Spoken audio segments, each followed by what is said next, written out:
From Kern Government Television, welcome to this week's Kern County Board of Supervisors meeting. Originating from the County Administrative Center, located at 1115 Truxton Avenue in Bakersfield, California. Grounded in ideas, energy, and innovation, Kern County's vision is to be a driving force for the world's fifth largest economy. And our mission is to exceed expectations of the communities we serve, changing the way they feel about government, those who manage it, and the services it provides. Today's Kern County Board of Supervisors meeting will convene momentarily.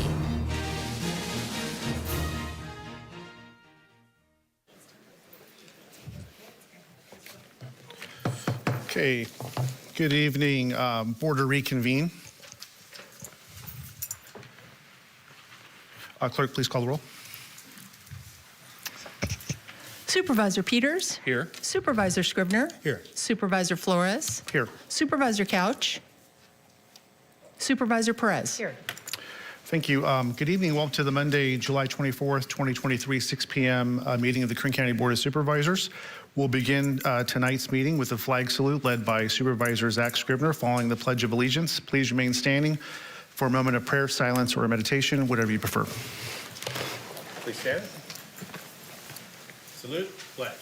I pledge allegiance to the flag of the United States of America and to the republic for which it stands, one nation, under God, indivisible, with liberty and justice for all.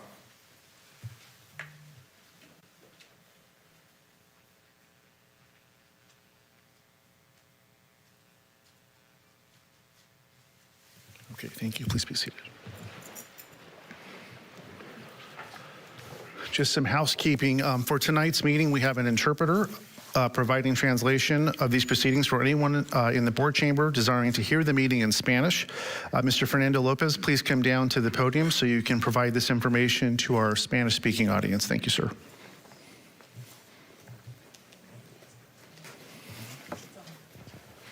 Buenas noches. Atrás en la esquina de la mesa hay unos audífonos para las personas que solamente hablan español y quieren participar en la reunión esta tarde. Muchas gracias. Thank you. And if required, Mr. Lopez will also come down to the podium to provide Spanish to English translation for Spanish speakers that are addressing the board. Okay, at this time, this moves to public presentations. This portion of the meeting is reserved for persons to address the board on any matter, not on this agenda, but under the jurisdiction of the board. Board members may respond briefly to statements made or questions posed. They may ask a question for clarification, make a referral to staff for factual information, or request staff to report back to a board at a later meeting. Also, the board may take action to direct staff to place a matter of business on a future agenda. Speakers are limited to 2 minutes. Please state and spell your name before making your presentation. Thank you. Do we have any speakers at this time? Please come forward.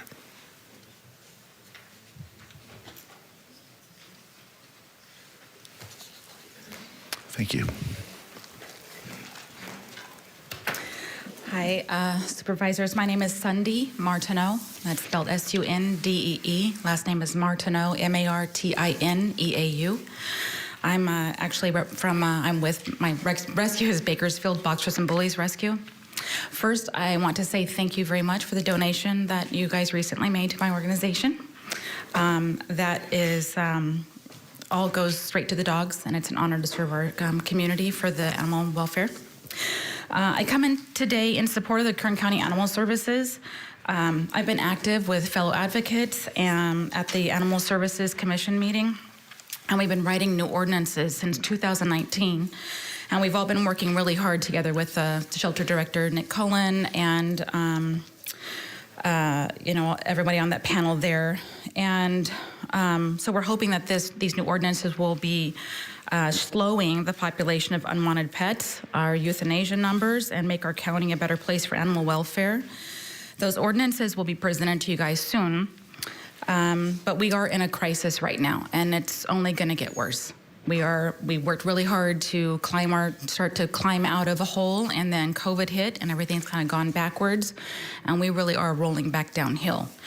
So because of that crisis, we're hoping that with these ordinances that we will have a more adequate facility. And that's one of the things that I wanted to talk about was the adequate facility.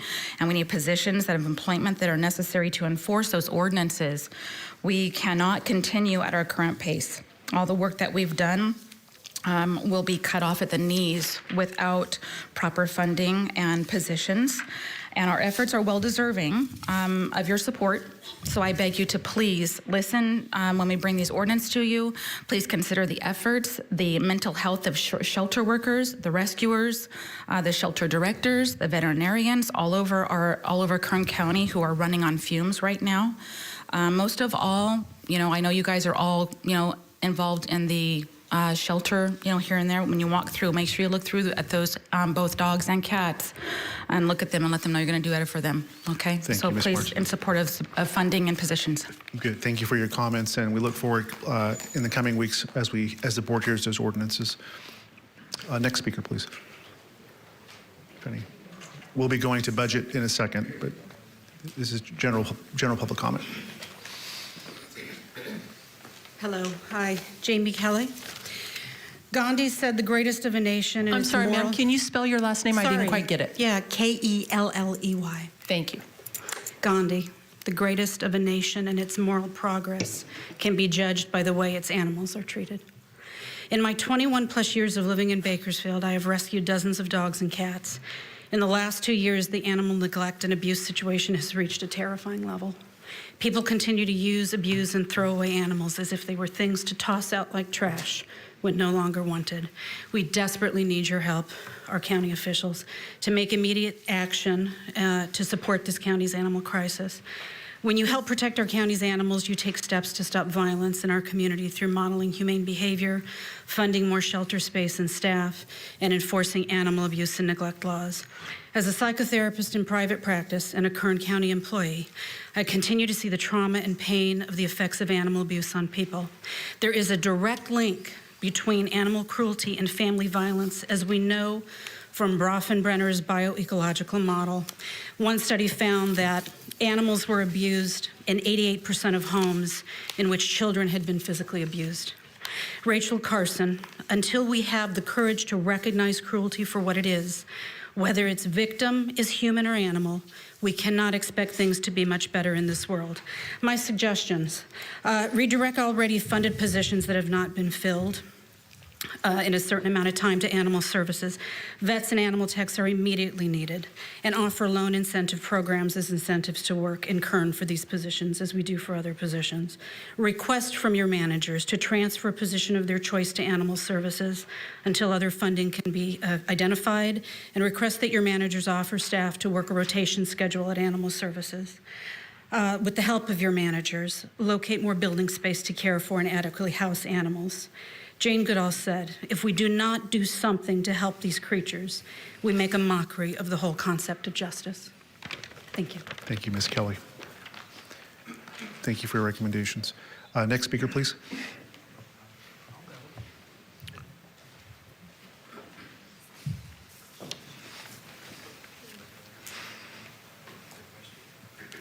Hello there. My name is Jackie Joy, and I bought a house here in 2020 to escape COVID from Santa Clarita. Wondering if this place was where I wanted to put in the money that I'm going to invest in this city. However, every time I hear about animals and I see them for myself, and it's an awful way to express it, but what I believe is going on is that once COVID hit, okay, everybody was locked up. Everybody was bored.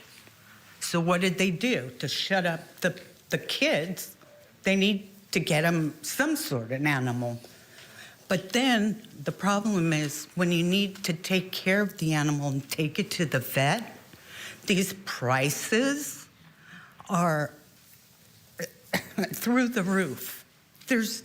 I don't know a lot of people that can really 100% give to their animals if they're sick or needing medicine. Just having gotten all these papers from we're talking about Kern County, which has pretty much the worst percentage when it comes to helping animals. And I don't really think that's fair.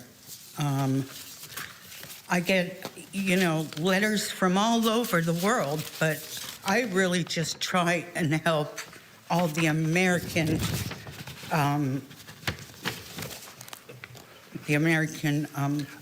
Thank you, ma'am. Your time is elapsed, but thank you. And we're going to be going to budget shortly. If you want to come back and talk about the animal budget for the county, you're welcome to do so. Or in the coming weeks, as we talk about ordinances, please come on back. We'd like to hear from you, okay?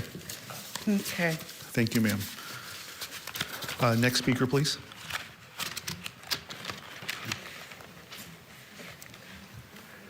And just as a reminder, if anyone's going to speak to the budget of animal control, we'll be doing that during the budget section. If you have other comments, you can come now. Oh, you should have told us that. Well, I think yours were general. You're okay.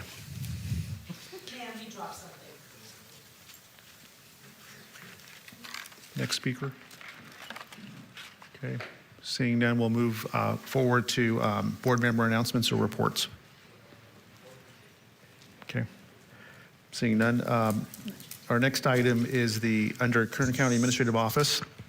This is a public hearing to receive comments for fiscal year 2023-2024 recommended budget. And this will be led by our CAO, Ryan Alsop.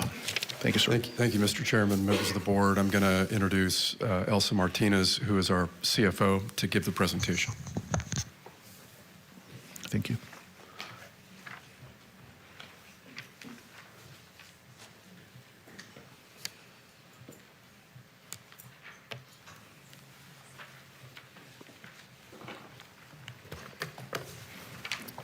Welcome, Ms. Martinez.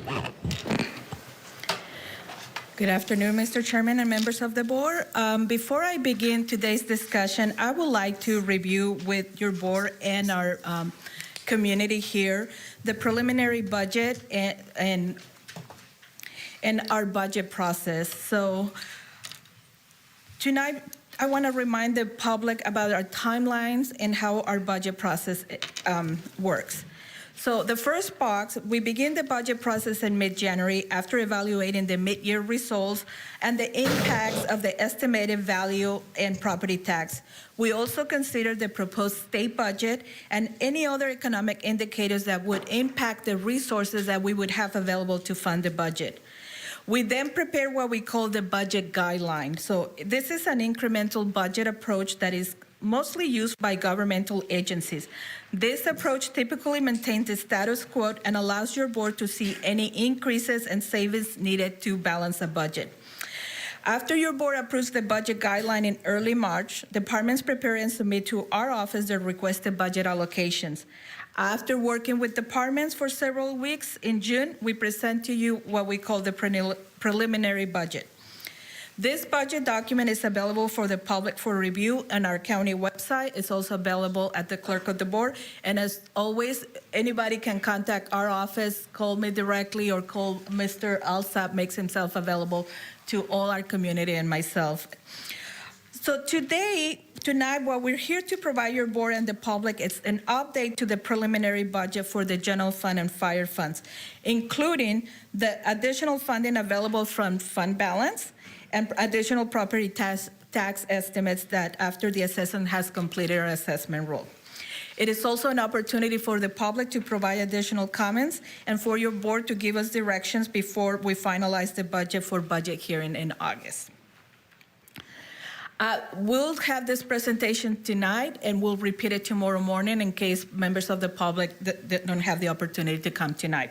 After tomorrow's presentation, we will rebalance the budget and make adjustment to the preliminary budget based on critical needs, your board priorities and direction, and with the main goal to align our one-time resources with our one-time revenue.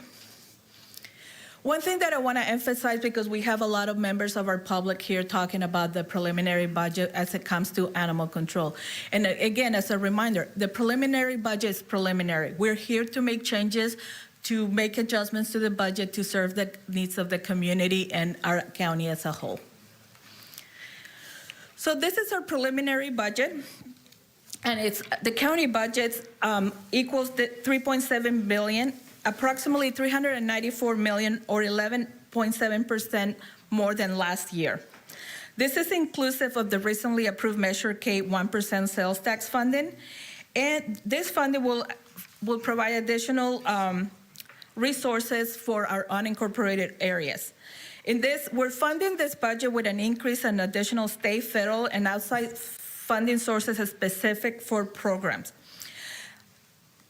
In the general fund, our budget totals $121 million more than our previous year, and it includes investment in cybersecurity, park operations, cost increases in utilities, the increase in realignment funding to be transferred for the Department of Human Services, investments in elections, and the salary adjustments approved for all our workforce by your board. So moving on to the year-end balances. This is the resources that we have available to make changes to our preliminary budget. So our Kern County Assessor has finalized the tax roll with an assessed valuation of $123.3 billion. This is an increase of $7.9 billion or 6.85% compared to the 13.16 increase last year. So we are seeing a decline. Despite the recent slowdown on the real estate market, mostly due to the interest rates, the secure property tax saw an overall increase of 8%.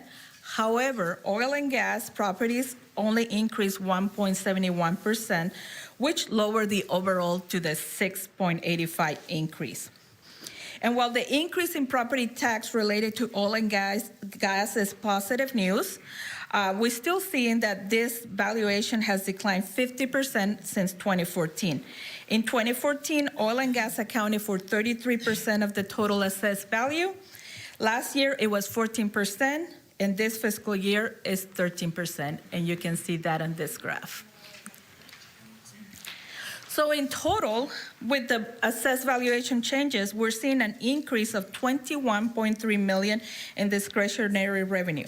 And once we add that to the increase in sales tax that we're expecting, we have approximately $40.1 million increase from the preliminary budget. So what is carry forward? Carry forward is unused resources from the prior year. What we're seeing is an increase of $44.5 million from last year. This is mainly due to significant challenges departments are having to recruit and retain staff. So even if we provide funding to departments, across the nation, there's challenges recruiting, especially safety personnel. So those appropriations, those resources are left on the table, and your board has the ability to repurpose those resources the following year.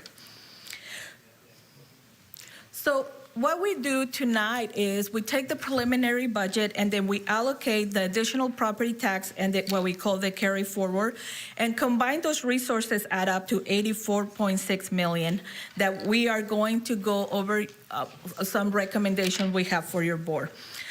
These resources are mainly recommended to fund one-time projects and additional ongoing services. So here's an entire list for your board. And I apologize, I'm gonna go one by one, but I wanna make sure the public and your board understand what we're recommending. The first line is $3.6 million is recommended for 25 detention deputies that are currently vacant and unfunded. The Sheriff's Office anticipates that 30 trainees and 10 students from the most recent academy will be hired. In addition, several lateral transfers are currently in the hiring process. And a second academy is expected for the fall. So funding for the 25 detention deputies will provide the Sheriff's Office flexibility on staffing, including transferring deputy sheriffs that currently work at the jails to field training and patrol functions, providing additional resources and services to our community.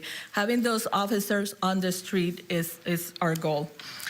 So the next item, and I think this is a lot of what we heard in the public comment, we're recommending an additional allocation to animal services. And as I detail in the staff report, animal services across the nation are in crisis. We're not only having difficulty hiring staff, but there's an influx of animals on every shelter. And honestly, even to make an appointment to your own veterinary, even if you have the resources to pay for it, it's very difficult. So in the preliminary budget, we unfunded several positions. We are adding back 4 additional positions. One is an animal care worker. And what we're doing, this additional allocation we're including, we're trying to be creative on how we recruit people. Registered veterinary technicians are very difficult to recruit because they require a level of education and license. So what we want to do is create a new classification to give our existing employees or those in the community that want to enter this field but don't want to invest all the time, before getting hired to work at the facility, to know what it's like, and then go through the process to go through the education with our county assistants and resources. So this will create a pipeline for registered veterinarian technicians that will assist on the care of the animals of the shelter. Later on in the presentation, I'm going to talk about additional funding that we're requesting for the Animal Services Department, not just for staffing, but also for the facility. You heard mention the facility that is not really set up to be a shelter. We had to move there in a rush. We had to make it work, and it's been several years, and we went through a difficult financial situation, but I think we're at the point where we need to elevate the facility, and we're setting aside resources not only for the design, but also for the construction of the facility. So we'll talk a little bit more about that. But this additional funding will provide that pipeline of the classification so we can train our own staff to become registered veterinarian technicians, and then add the additional funding. We're also currently recruiting a veterinarian. We have increased the pay to be able to attract people from outside the area. We don't have a veterinarian school in town, so we have to attract people not only to come and work for us, but to live in our community. So we're working very hard. Our staff in the CAO's office have, published, done a lot of work to try to bring a veterinarian to work at the shelter. The additional line is funding for $344,000 to fund 2 additional cut compliance officers to improve the response time, primarily dealing with homeless encampment and unsafe or blighted properties. This adds 2 more to the 2 that we added last fiscal year. Again, this is an area that our community sees every day, so we're trying to make improvements, especially in our unincorporated areas. The next one is $404,000 for our auditor controller. She's having difficulty maintaining our aging infrastructure, our payroll and financial resources system, and until we replace them, we have to support additional resources for her to maintain, to ensure all our bills get paid and our employees get paid as well. The next line is $145,000 for our construction division. We have been very successful securing multiple grants to renovate and improve park facilities, libraries, and many other projects. This additional funding provides our construction services an accountant to make sure that we collect and report this funding appropriately. The next item, $2.8 million, is dedicated to cover the cost of medical care at our jail facilities. The county is mandated to provide health care for juveniles and adults housed at detention facilities, and since 1984, Kern Medical Center has been providing the services. Recently, they reached an agreement with the SEIU Local 521, increasing compensation for all healthcare workers, and this contribution will reimburse Kern Medical for the cost. Next item, $1.4 million. Under a separate agenda item tomorrow, your board is going to consider the selection of Workday as the successful vendor for a request for proposal to buy the software that will replace our legacy human resources, payroll, and financial system. This is a system that is over 50 years old. It is in need of replacement. As you saw, we're having to allocate ongoing resources to the auditor just to maintain the system. This proposed allocation will pay for the first years of the license of the software. The next item is the $11.7 million. This is an allocation that we are recommending so your board can continue the ongoing cost of the recently approved 4% of cost of living adjustment for all employees. The countywide COLA was estimated the cost at $30 million. The impact to the general fund is approximately $11.7 million. For fiscal year 23-24, we're utilizing a portion of the American Rescue Plan Act under the lost revenue category to fund the impact in the general fund. However, for subsequent years, we need to ensure that we have enough resources to pay this obligation. There's a $1.7 million that is also being recommended to cover the cost of the class and compensation being considered by your board tomorrow. The next one is a big item and one that I've been talking to your board for a long, long time. At the Kern County Employees Retirement Association meeting held on June 28th, the Retirement Board adopted a new actuarial assumptions based on a study that they complete every 3 years. Several of the economic and non-economic factors were changed, which in essence increased our county pension costs for our employees. This will result in an ongoing employer contribution increase of approximately $7.6 million for our general members and $11.6 million for our safety members. So at the retirement meeting, I asked the retirement board, what can we do to mitigate this impact? Because this is going to start fiscal year 24-25. And they gave us the option to phase in the impact. But by doing so, we're in essence borrowing $20 million at 7%.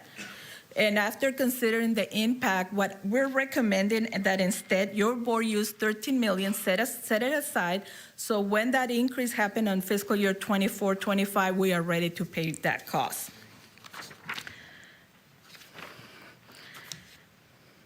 And then we have at the bottom increase in appropriation for contingencies. I think we received a letter today asking why are we adding more if we already set up $37 million in the preliminary budget. I want to make clear how that works. In the preliminary budget, I have to put several items related to construction projects in appropriation for contingencies because we haven't closed the fiscal year and we cannot budget. As soon as the fiscal year closes, we move those items to the appropriate categories. One of them was the new fire station in Hart Flat.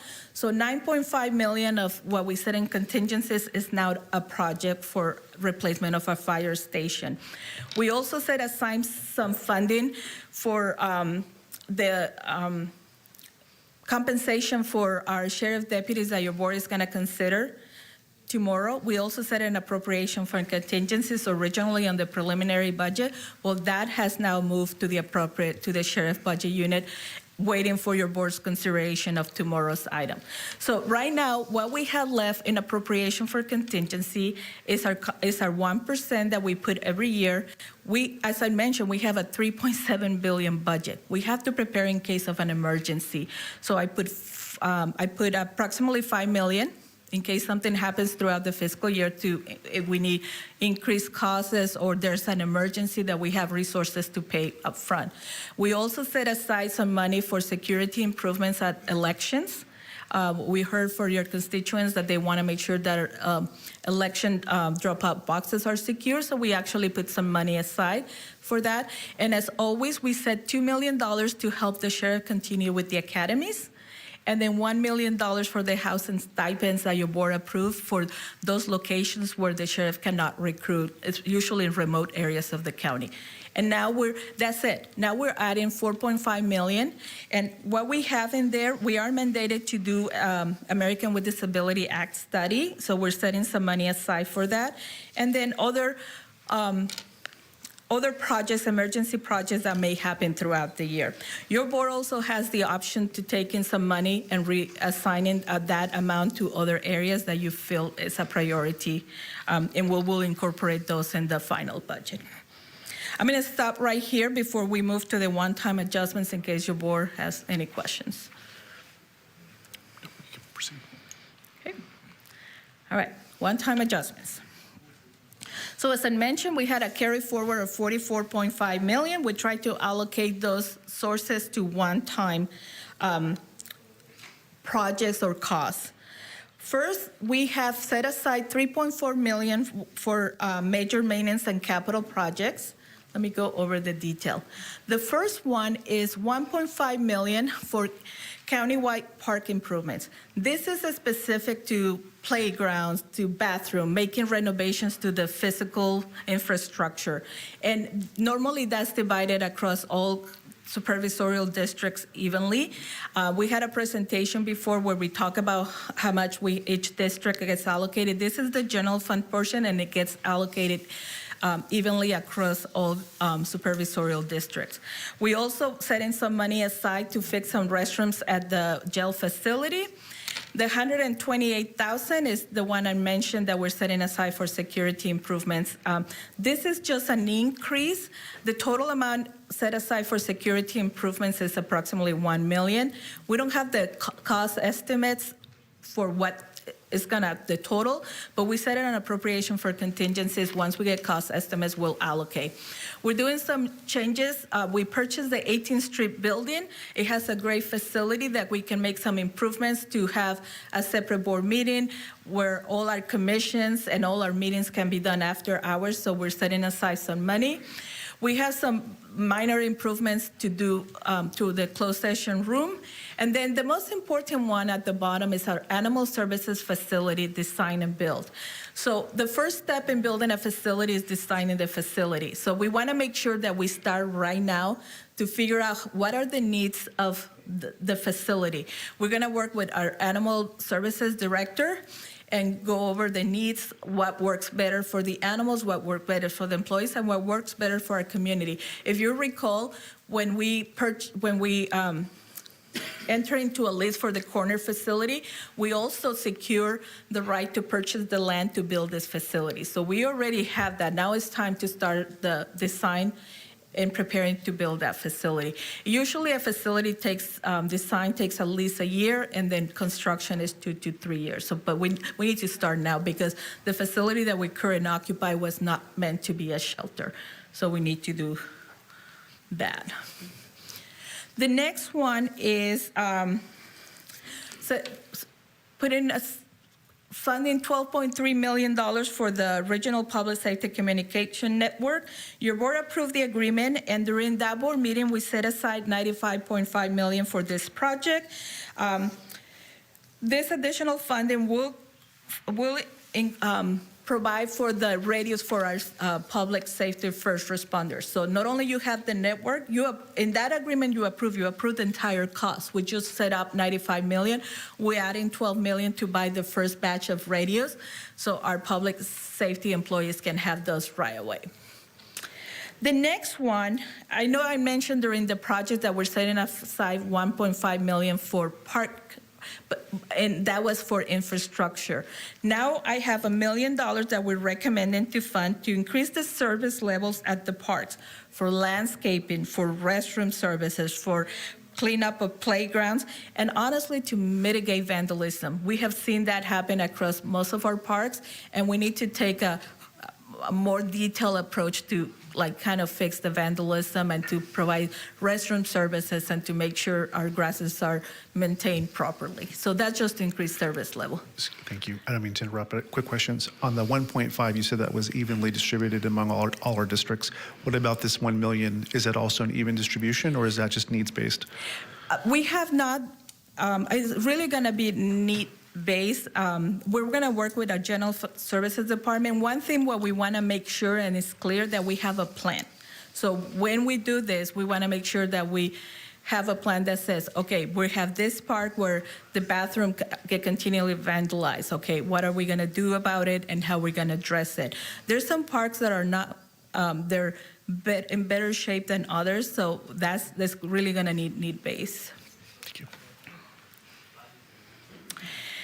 The next item is vehicles for the new compliance officers. When they go out there, they gotta have the equipment to do the trailers, the additional equipment to do the job. I talked to your board about the system, the enterprise resource planning system. In order to implement a system, you have to have staff. So we're adding resources for temporary staff to do this.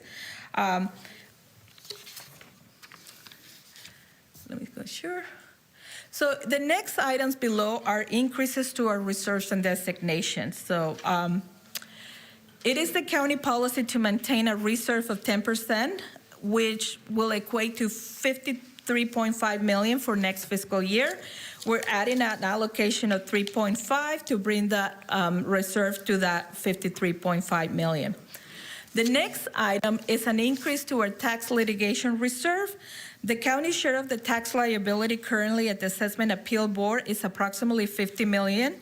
The general fund currently has $6.7 million set aside in case we have to provide refunds to taxpayers. And based on the most current appeals and the most recent activity, especially on utility assessment, we are recommending an increase of $2.7 million to the reserve, bringing the balance to $9.5 million. And those resources are usually to issue refund to taxpayers if they're successful on their appeal. The next one is the designation for the sheriff's evidence room and property room. Your board approved a leased facility for the corner, and there's sufficient space there to move our existing property and evidence room that is currently across the street. Your board read the grand jury report. That facility is in need of improvements.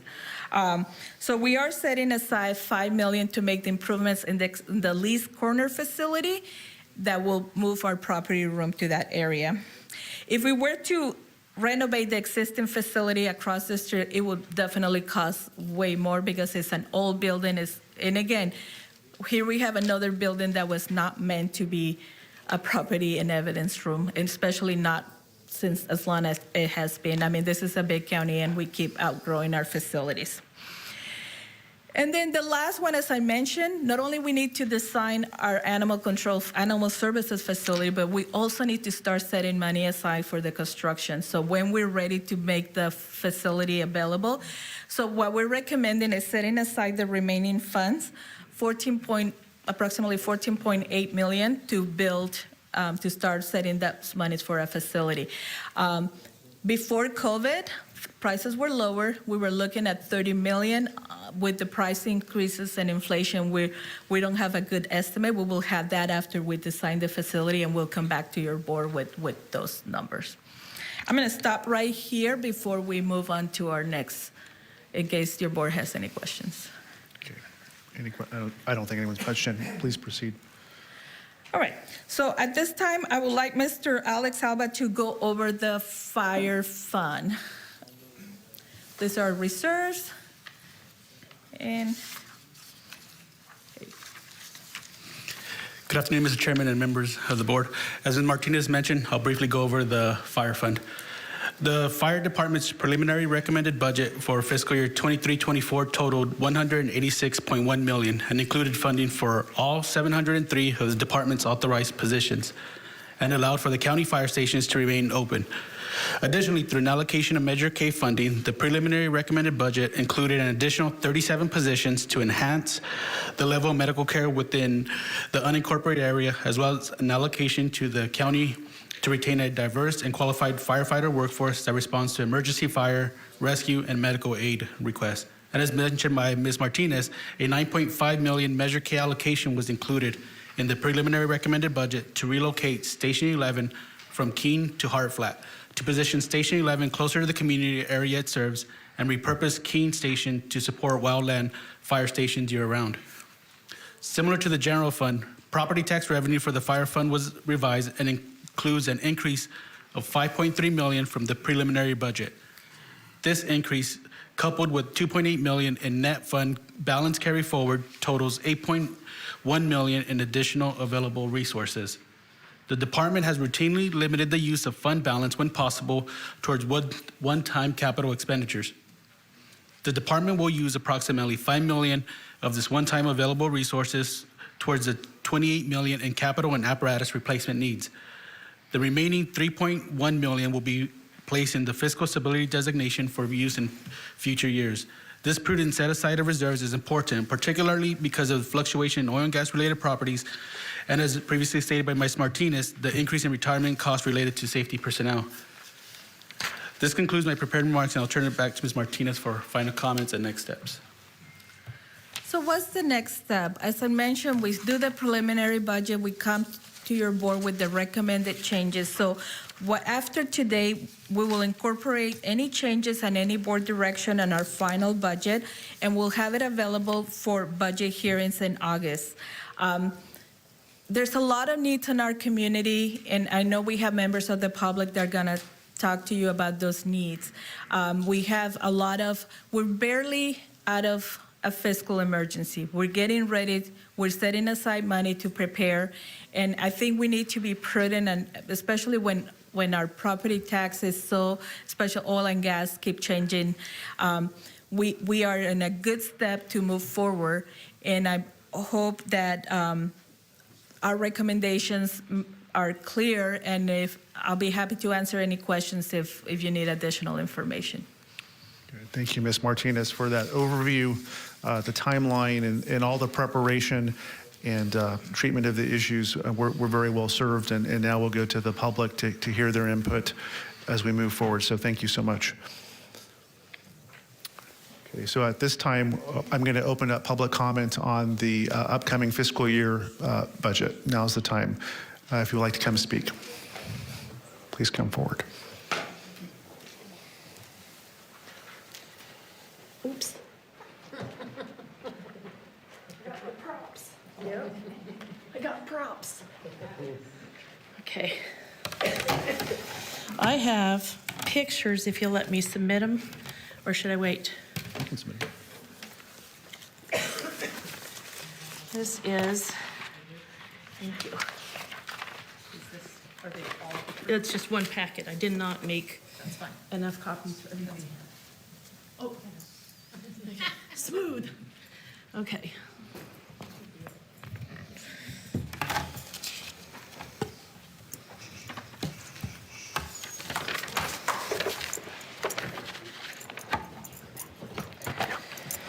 My name is Janet Becker, B-E-C-K-E-R.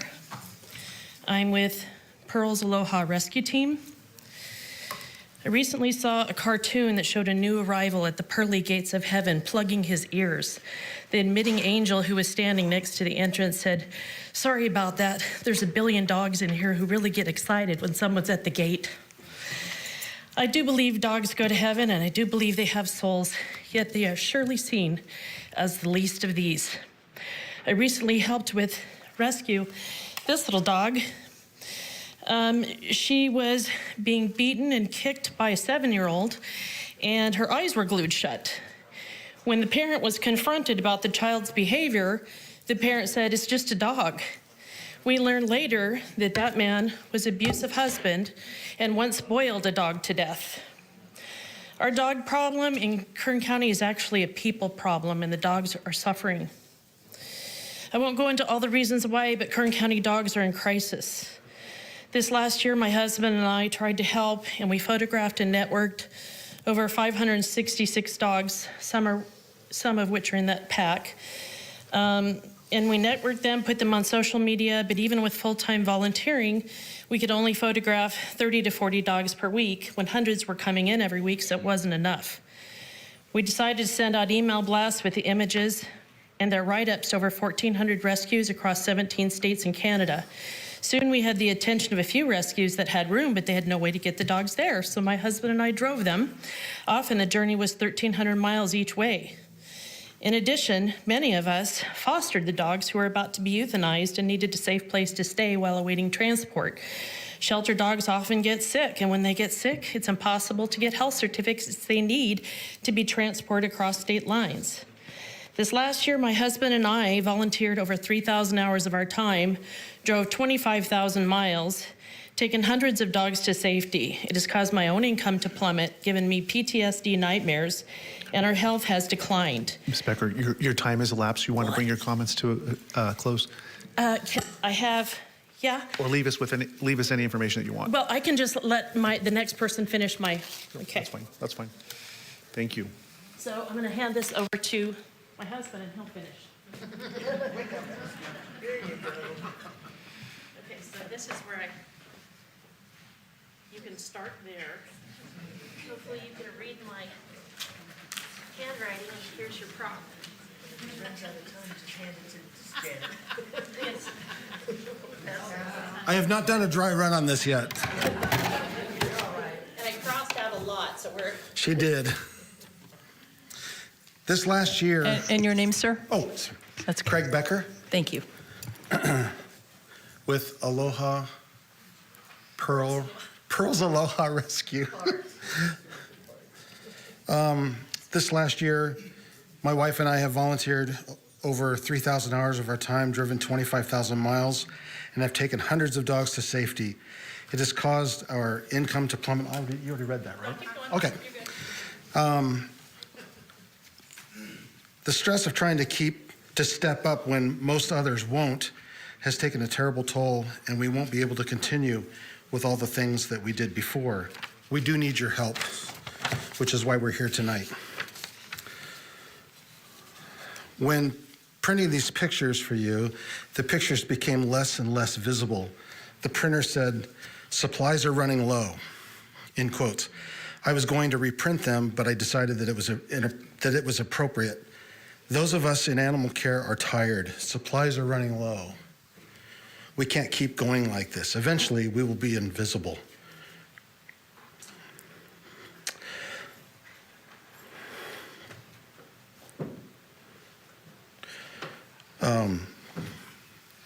The notes. Sorry. Go to the part that we need them to do. Okay. Our plea is that we can all work together. Fund the county animal shelter with all that they ask for. This is our request to be considered. Please don't depend on the good-hearted volunteers whose lives are being worn out. In closing, we heard a story today that when a city gathered to pray for rain, only one person, a child, brought an umbrella. We brought one today because we have childlike faith that you will help us by making the treatment of our animals as important as it should be. Thank you. Right on time. Thank you.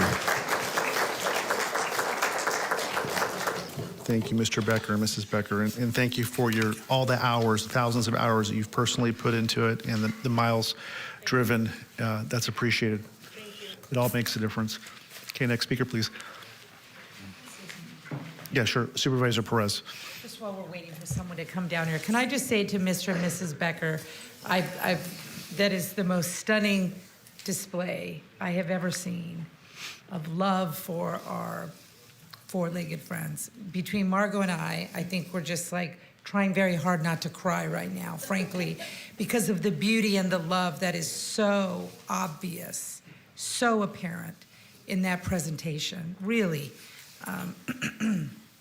Thank you. Thank you. And it's just remarkable, the sort of squeaky wheel gets the oil, right? I mean, every community is different. They have different values, different priorities, and depending on who gets to power, right, certain things happen and certain things don't. But I feel really good about the pressure you're putting and the manner in which you're doing it. It's very creative, artistic, very beautiful. And it's clear that your heart is about the animals. And we're always frustrated with government. There's never enough resources and the morale on this stuff. I'll tell you, I've never had any county worker break my heart the way that animal service workers have when they've been in my office talking about the demands of putting our little friends down. And so, you know, I think what you're doing is compelling, and I'm so grateful to you. And I have every confidence. I mean, look at Margot, she's crying. I mean, I think, you know, your approach has worked. And really, I just want to say thank you, because this is meaningful stuff. And, We'd also like to say that it's a team effort. yes. It's this, we're trying to rally the community, and others were doing this before us too. Yeah. So they're not. Well, they're you've not picked, alone. you've picked up the mantle with a lot of grace and class, and I want to say thank you. One more picture I forgot to. Absolutely. Also, I just really want to emphasize that we have a huge support system on network, our Next Door Neighbor, and Facebook. And these people are incredible pillars of our community that Thank you. Are going to do great things in this area. You're incredible, and you're already doing great things. Thank you. Thank you, Appreciate Supervisor guys. Perez. Okay, next speaker, please. I didn't want to follow that, but here I am, Michelle Vallejos, on behalf of Kern County Animal Services as animal advocate here in Kern County. We are so close to hovering 1 million people in our community, so everything everyone's talking about the shelter, I would love for you to move forward with anything that they ask. Our recommended budget maintains the status quo, And every time you hear something, that how we are now is not good. So maintaining the status quo is like, just a punch when you're out there always trying to help. The unfunded positions was hard to hear, especially, but knowing that there are no people to fill these positions.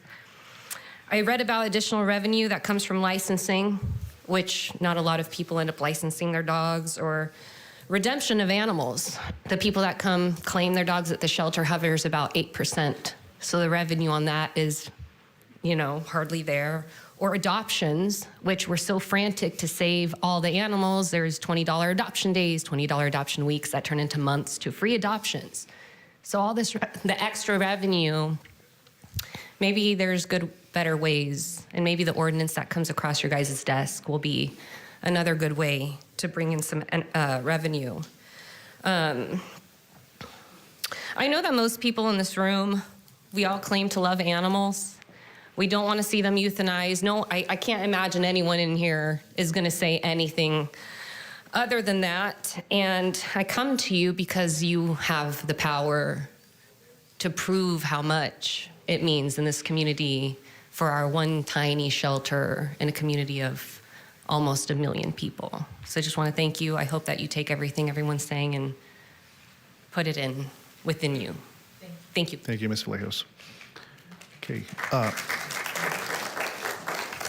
Next speaker, please.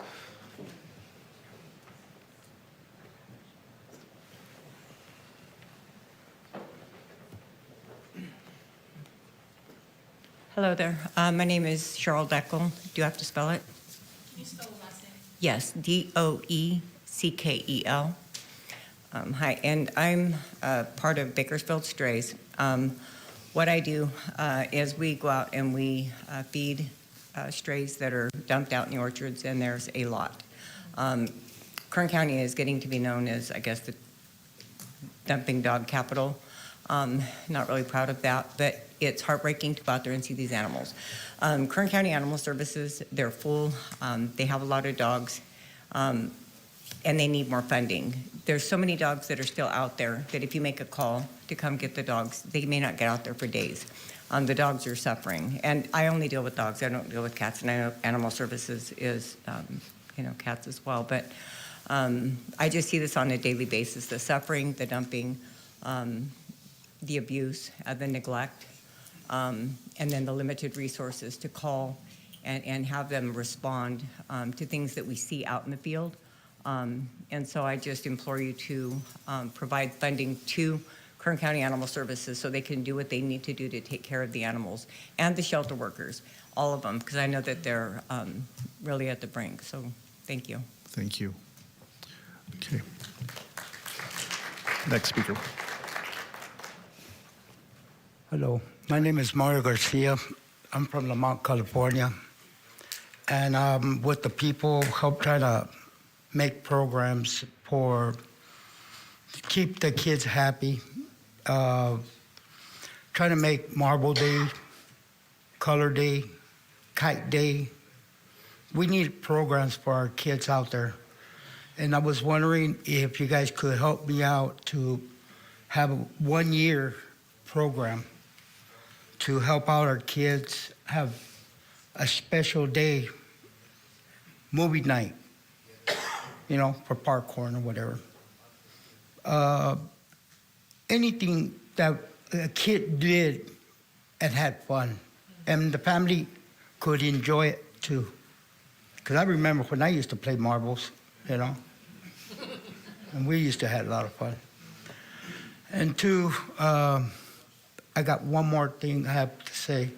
I wish Mr. Coach was here, because I want to ask him if he could help me out to put filters in our schools. There's millions and millions of dollars going to the water district. We have problems with our water. And I just want to know if we could help out our schools, get the school district, county, the water district together to clean up our water for our schools.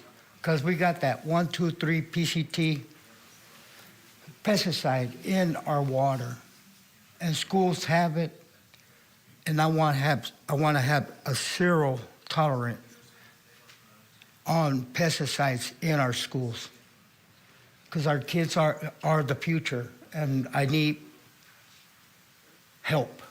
I need something. I need somebody to help us out, because we got millions and millions of dollars going to our water district, but there's no programs to help out putting filters in our schools. Thank you, Mr. Garcia. Thank you. Appreciate your comments.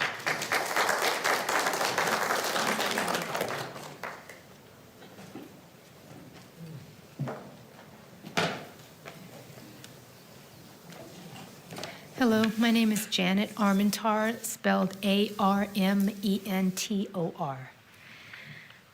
I am here to speak on behalf of the abandoned, abused, and dumped dogs of Kern County. About 9 months ago, I became aware of the severe crisis that we have in Bakersfield and the surrounding areas. I have never in my 50 years seen anything like it. I was introduced to a few local groups who have spent many hours every day feeding and providing water to the hundreds of dumped and abandoned dogs in our county. I started fostering dogs from the shelters and the streets. In this short time, I have watched in complete disbelief as some of our citizens participate in some of the most heartless and cruel acts imaginable. People in this county burn, torture, and dump dogs out in the middle of nowhere and leave them to die without any way to gather food or water. I have watched in disbelief over and over. My heart breaks every single day, just like so many of us here today, for these innocent, helpless dogs who can't protect themselves. I vacillate between sadness and anger while an outrageous number of dogs are dying in our shelters, streets, and orchards. I just can't accept that we can't do anything to stop this madness. I have seen firsthand what happens when people come together and work together to help and save these sweet, furry friends. If a small number of people can pull off amazing feats, just imagine what we can do when we all get together through budgetary support, funding the animal shelters and enforcement, and get our larger community involved. As a professor of sociology, I know it is possible for us to form a movement to end the cruelty towards dogs that exists in our community. Let's not continue to be the dog dumping ground of California. I know we can do and be better. Thank you for your time. Thank you, Ms. Armentar.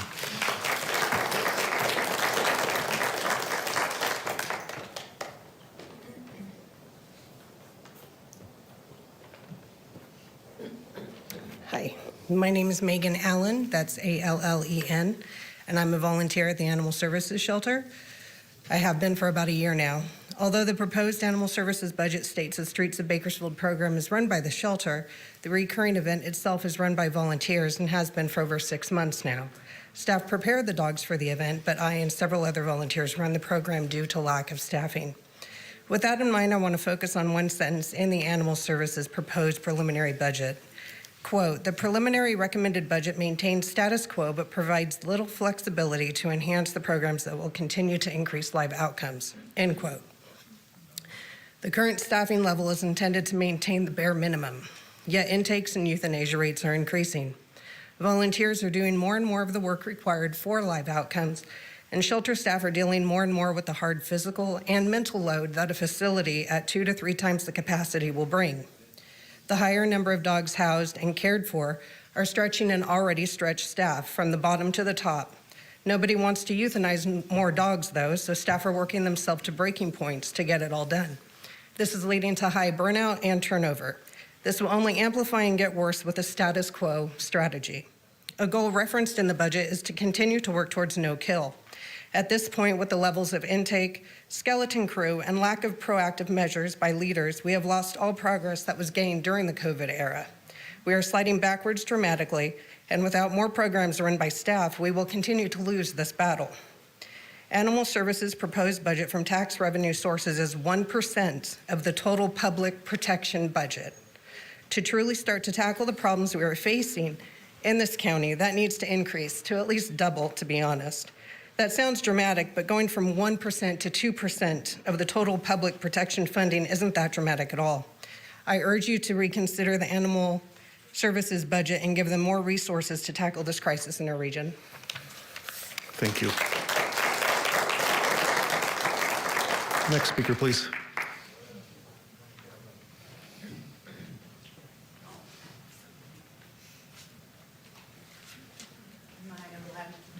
Yeah, sure. Come on up. I'm sure you guys heard of this Can you state your name again for the record? Jackie Joy. Thank you. Best friends, they have this thing called Save Them All, No Kill Shelters by 25. That ain't happening, especially not here. I'm requesting for you guys to do something about the Euthanasia.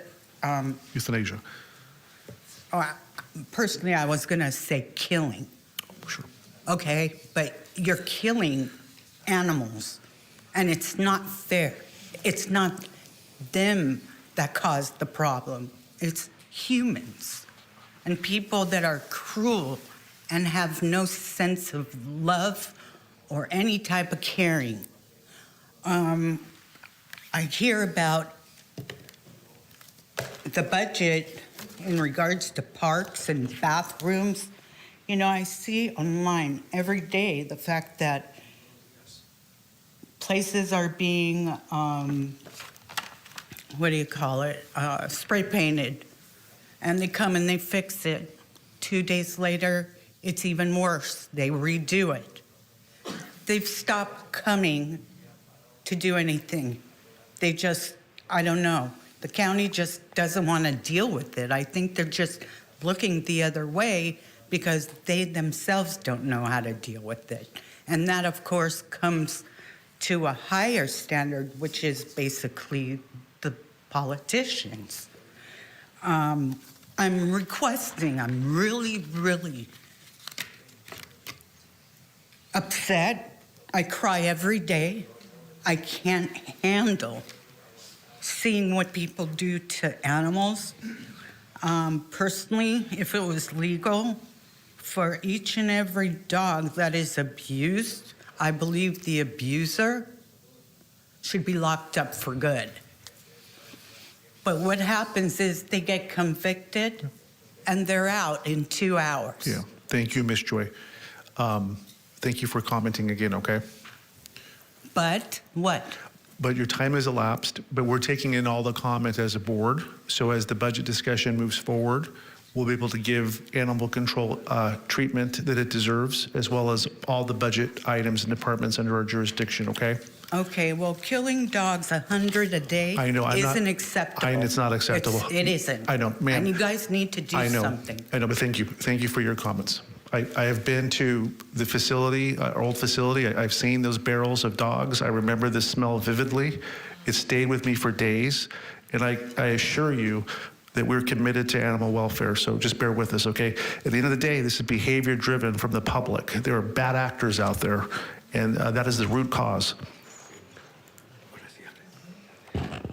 Buenas tardes, mi nombre es Gabriela Ojeda. Good afternoon. My name is Gabriela Ojeda. Vengo de la comunidad de Arvin I come here from the community of Arvin. y estoy aquí porque quiero pedir I'm here because I would like to request que tomen en cuenta en arreglar una calle que está en muy To malas condiciones. consider fixing the street that's in very bad conditions. Aquí tengo una foto de cómo I- se pone. Have a picture of here of the way it gets. La han arreglado diferentes tiempos, pero It's- siguen en las mismas condiciones. It's been fixed at different times, but it continues in the same condition. Porque nada más la rellenan con tierra o arena y el agua o el paso de los trailers. They just fill it up with okay? With sand and gravel, but when the big trucks pass by there, Es una esquina donde se hace hoyos al paso al dar vuelta a los camiones o con la lluvia. a street that turns into holes whenever it rains or when the big trucks turn on there. Es la Edison, esquina con Sycamore. It's Edison Street on the corner with Sycamore Street. Ya pusieron un stop sign pensando que eso iba a ayudar. They already installed a stop sign thinking it was going to help. Pero el problema es que se hacen los hoyos y es a donde los carros se voltean.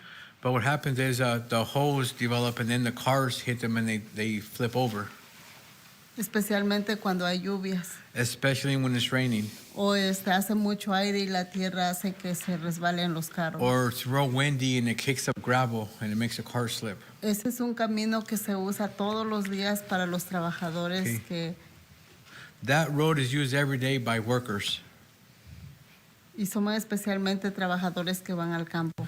specifically field workers. Y también el stop sign, como es nuevo, pensamos que funcionaría mejor si tuviera una luz. And also, since it's a new stop sign, we believe it would work better if it had a light. En el tiempo que vivimos ya se puede poner una luz solar y eso funcionaría muy bien. We're living in times now where we can install solar lights that would work just well. Ese es mi comentario que les quiero pedir de favor que tomen en cuenta. That's my comment. I would like for you to take it into consideration. Gracias. Thank you. Thank you. Gracias, sir.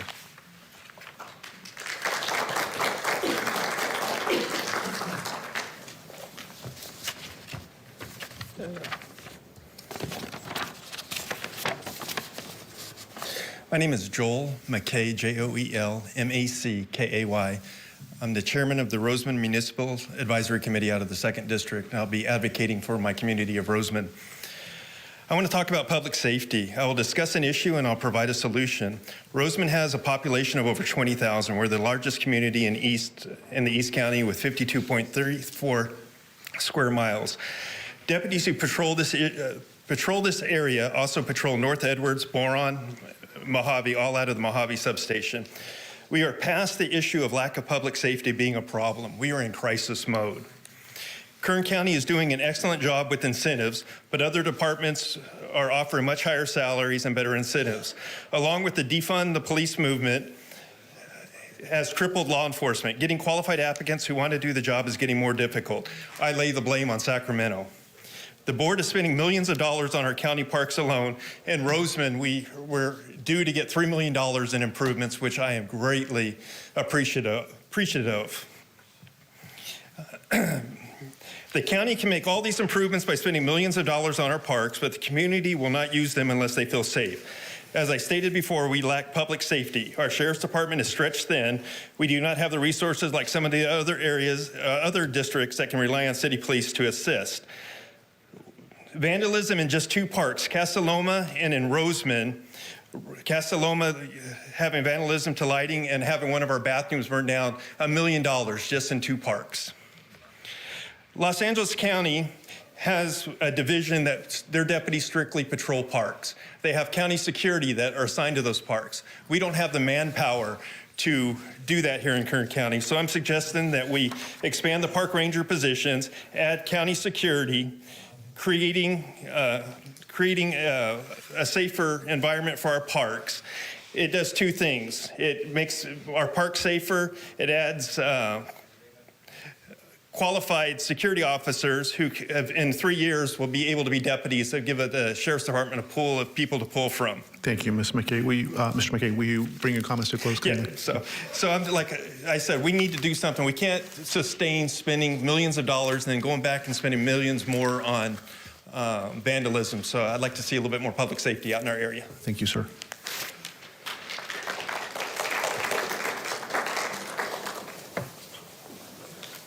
Hi, my name is Frances Thompson. I'm from the community of Roseman. I have a couple things I'd like to discuss with you. We have this beautiful library in Roseman, and it's hardly open 3 days a week. So we'd like to, with this new budget, we'd like to see more programs and more hours added to that. And I'd like to tell you that I really appreciate all the work that Kern County Services has done for us with help clean up our desert and code enforcement. But along with that, I've taken some of those folks out, and I think they need a 4-wheel drive cars because I can't ride with them because it's a policy. They can't ride with me because they're your policy. However, I have to drop them off, and they're not in a big truck, but there's some areas that are just really awful in our areas that need to be cleaned up seriously. People dumping trash, construction things, wood, cement. It's just an awful scene. So kudos to Kern County for helping us out, but we need to help our guys out too. So I appreciate you listening. Thank you, Ms. Thompson. Thank you.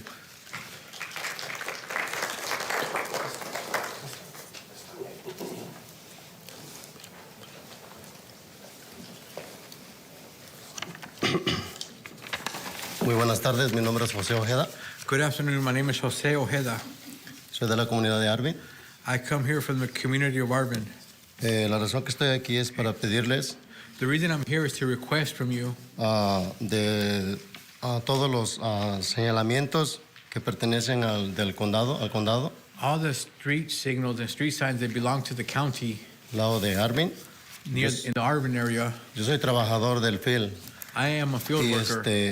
quería pedirles I would like to si hay un request presupuesto de que pudieran poner luces if there's a solares budget en los so you semáforos. can install solar lights at the stop signs.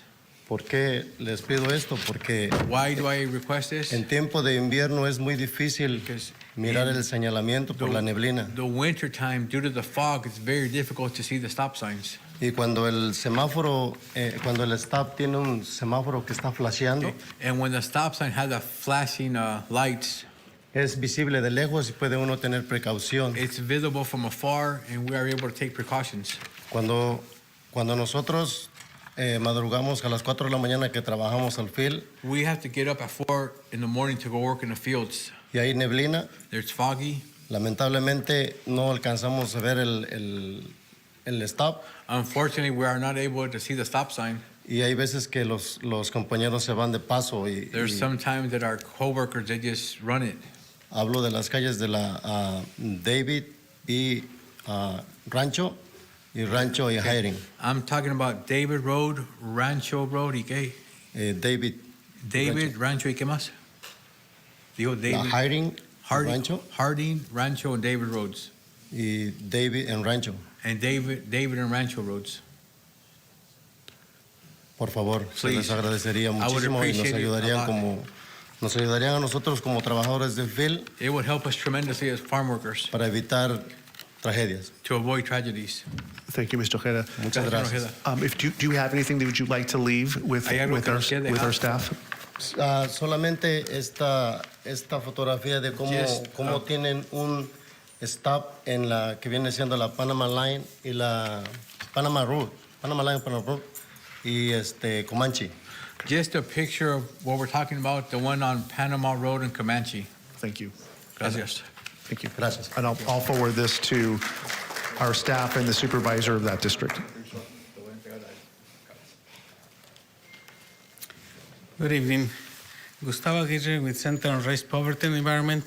Just to mention that the couple of pictures that were given to you were part of the package that we previously provided to you. And I have an updated version of what we had, which is one more street. Mainly, I have 3 questions and possible, for your staff to maybe explain to us. We already submitted the list of community projects, from several communities, streets and sidewalks and all of that. One of the some of the comments that we made previously was, asking the county to empower the departments that will be responsible to implement the projects that already have funding. So if you can explain us, what you are doing to cover that request. Second request is, there are some of the projects that I don't think we need a lot of funding, like those that were mentioned, about the streets, the stop signs, and the flashing lights. Just to mention that those streets that a couple of the people mentioned are been in our wish list for some of those for 4 or 5 years already. And what the county done is only go and put, as was explained, some gravel, some dirt, and next rain, we have the problem. So we are asking, to fix it with something that is durable, because lives, are being, people are paying their lives. A few years ago, it was a family killed there, so it's not only small accidents, it's the lives of people. So if you can take care of that, please, because the residents have been asking for many years about that for a real fix. And also, in terms of capacity of the departments, we have been also in the past, talking about things that may not cost a lot, like the San Jose Avenue, that we are struggling. Thank you, Mr. Eady. To get the. Will you wrap up your comments? And also, please feel free to come to tomorrow's budget morning if you want to continue. We are struggling to get the support from the county to get the support needed there. And the last question is if you can explain, the new funding for the other projects. If you can explain a little bit to us, that would be great. Thank you. Thank you.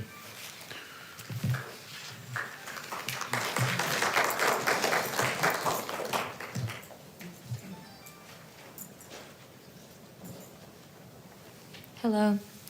My name is Quinn Cota, C-O-T-A.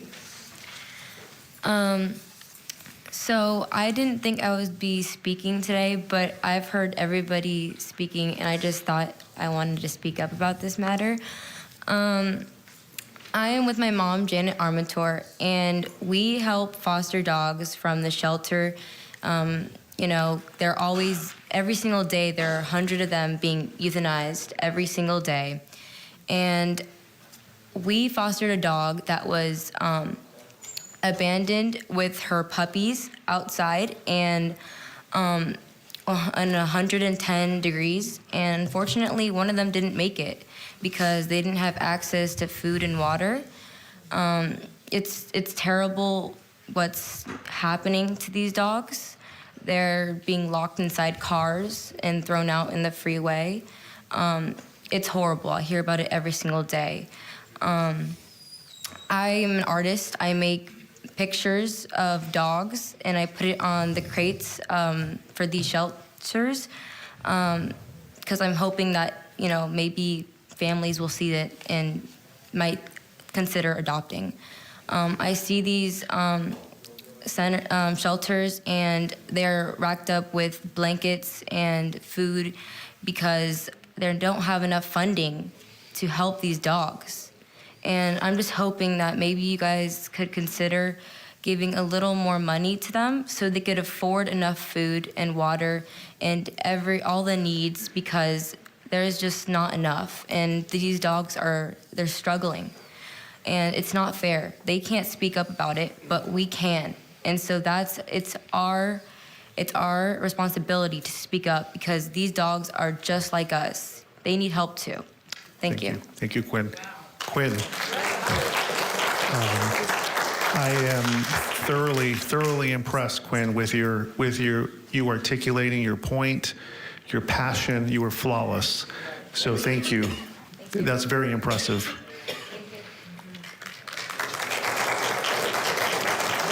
Next speaker. Hi, good evening. My name's Hugo Garcia. I come from the community of Lamont. Before I moved to Lamont, I had no idea where Lamont was. I lived all my life in Bakersfield. Before moving to Lamont, I got hired to work at the pharmacy doing deliveries. And driving around, knowing the community, it needs work. It needs sidewalks. There's no sidewalks for these kids to walk on. There's graffiti. There's gang graffiti on these walls. A lot of these kids are looking at the graffiti and starting to go into the gangs, and it hurts me. I was part of it. I moved on. I grew. There has to be more sports for these kids. The only sports I see is soccer. I grew up here in Bakersfield with football, track, basketball, and all I see is soccer. We need more sports there. Also, we need more spaces or housing in the Lamont area. There's not enough housing. I see a lot of these families struggling just to pay for insulin for their metformin because they're putting that money aside to afford their rent or their space at the trailers that they're living. So my request is that Lamont needs sidewalks, new roads, housing, help for the homeless, because more of the homeless people are walking into Lamont, and it just hurts my heart seeing all this happening. And, you know, just the only thing I've seen, just put gravel on the road. That's not gonna help anything. It's not helping at all. It's not helping our community. We desperately need this help. Like I said before, I was part of the Bakersfield community. I had no idea what Lamont was. And once moving there, it really grabbed my heart, and I love Lamont to death. Thank you. Thank you, Mr. Garcia.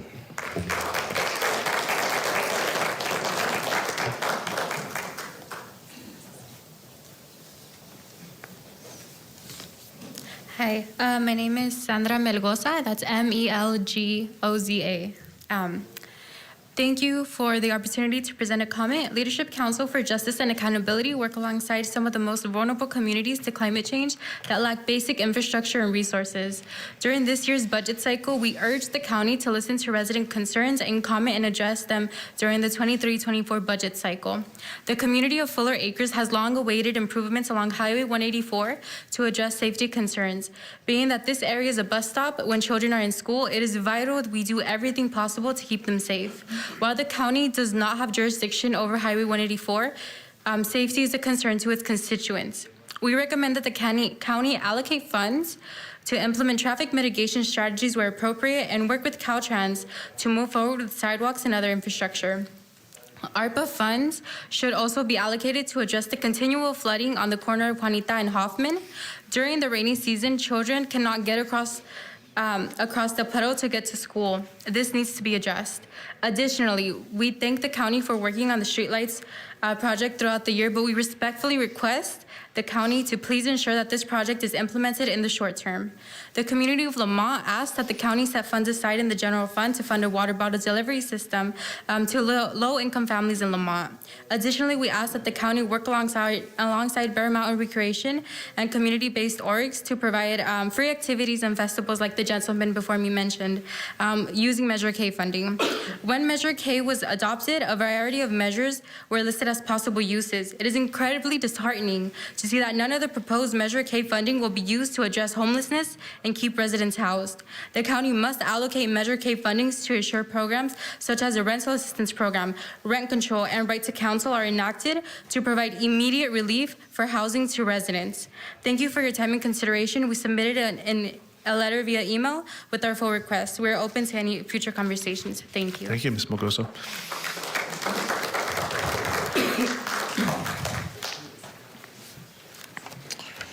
Good evening, Chair and Board of Supervisors. My name is Francisco Martinez. I'm a shop steward with SEIU.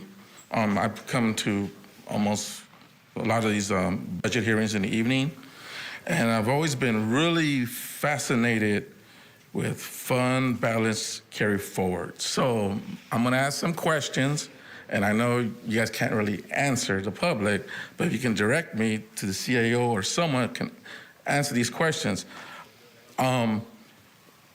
Especially pertaining to Kern County Department of Human Services, when there's fund balance carry forward, I'm just asking, is that funding coming from, let's say, jobs that were, positions that weren't filled? And I understand, like, you know, CPS workers like myself were county funded, but eligibility workers and different employment workers, they have a mixed funding, state, federal. So my question is like when positions aren't filled, and even though the allocation of funds come from different, you know, sources, does that then become free money? That's the only best way I can try to explain it. And is that part of the fund balance carry? Because I'm just trying to find out, because if we can't fill in positions that are specific for, you know, like let's say CPS workers, and all of a sudden that money, the next budget hearing, all of a sudden it becomes free money and it's allocated for other uses. So I'm totally, it might be misguided. I apologize, but I've always been wanting to narrow down this concept of fund balance carry forward. Where the heck does this money come from? and if basically how much Kern County Department of Human Services are, because we can't find, workers or keep workers, how much this is becoming free money to be utilized for other capital improvements and other sources. Well, thank you for your time. Thank you. Appreciate it. No, that's a very good question. And when we have member comments, I'll ask staff to comment on that, okay? Okay, thank you. Yep. Okay, next speaker, please. Sir, and sometimes my head spins on that, so.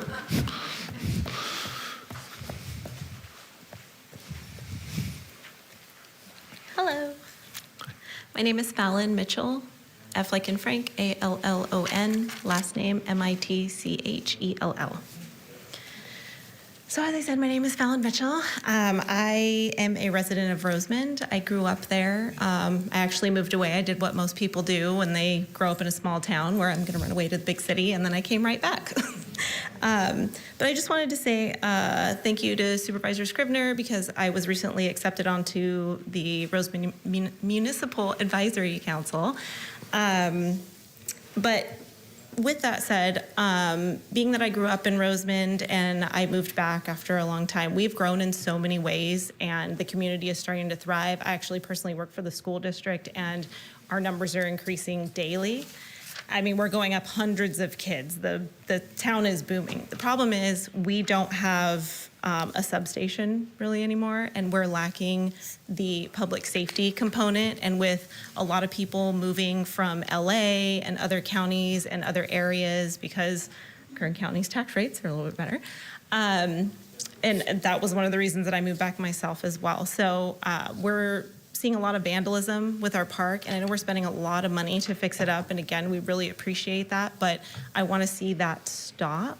So if we had a better police presence, and I know that the deputies are hurting, the sheriff's department is hurting, they're trying to get as many people as possible, but we've really outgrown the infrastructure, and we're just in desperate need of our own substation. And I know plenty of communities that are a lot smaller, that aren't growing as rapidly as we are, and they have substations. So it's difficult, because it's kind of known, that there's not a huge police presence. So we have, we're trying to open our pool, and it's been vandalized multiple times already, with people breaking in and throwing dirt in there and taking the picnic tables and throwing them in there. And it's really sad, because like I said, I work for the school district, and I'm hearing all the families and all the kids, when's the pool gonna open? We're all really excited, but it hasn't happened. So thank you guys. Thank you, Ms. Mitchell. Yeah, sure, Supervisor Perez. Can I just ask you a quick question, ma'am? I really appreciated your presentation. You did a great job. Where do you see people coming from? Are these Kern County people moving in? Who are you talking? Who are LA they? County.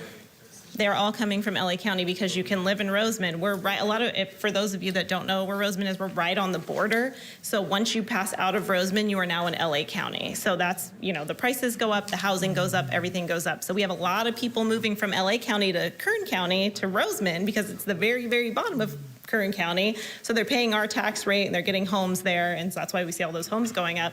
But then they're driving into LA County to work.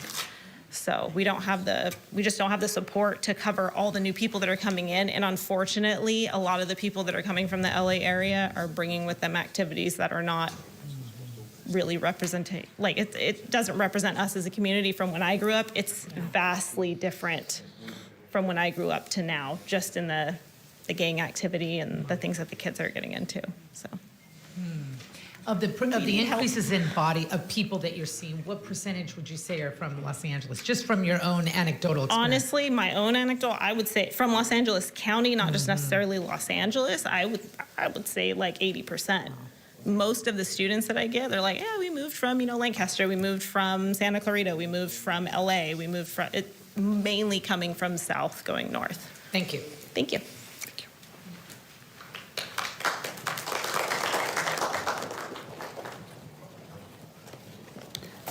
Buenas tardes. Good afternoon. Mi nombre es Nicanor Guillén. Vengo de la comunidad de Fuller Acres. My name is Nicanor Guillén. I come from the community of Fuller Acres. Vengo a hablar sobre las banquetas I'm here to speak que about, están en proyecto en la 184 Highway. I'm here to speak about the sidewalks that are scheduled to be on project on Highway 184. Pero también quiero y estoy pidiendo para la comunidad But I also want, and I'm requesting on behalf of the community, que nos pongan topes en las calles. To install speed bumps on the streets. Porque pusieron signes de velocidad y no se están respetando, señor. They put up speed signs and they're not being respected, sir.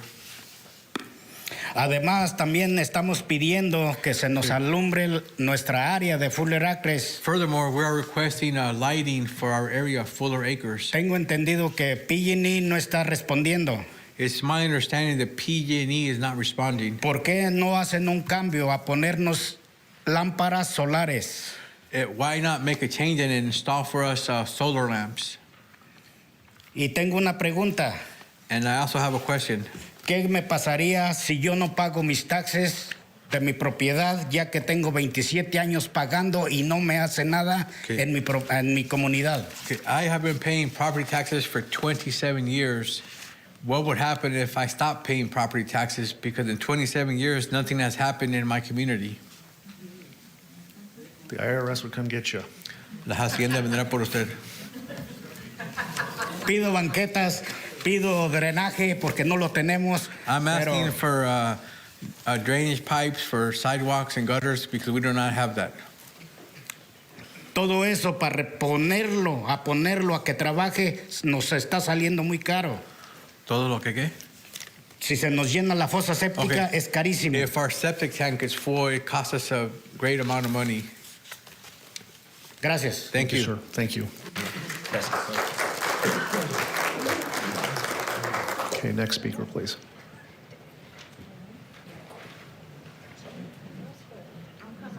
Yeah, sure. We got plenty of time.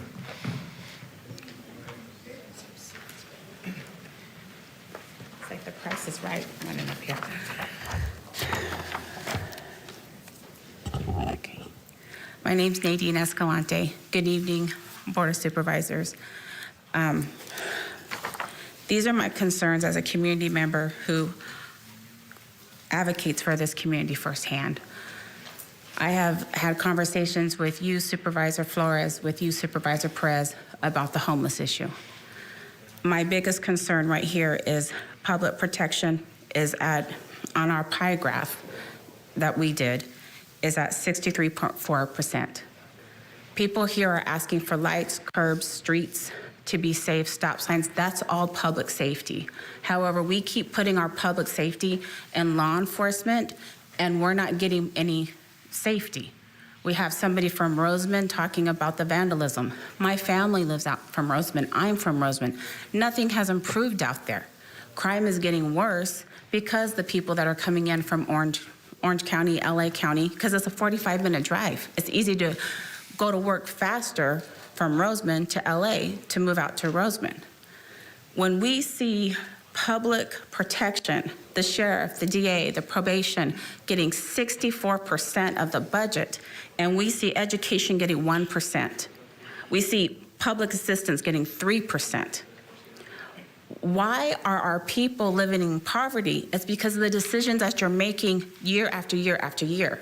And like the gentleman who spoke before me, I've been coming to this board meeting about this topic, the budget meeting, since 2017.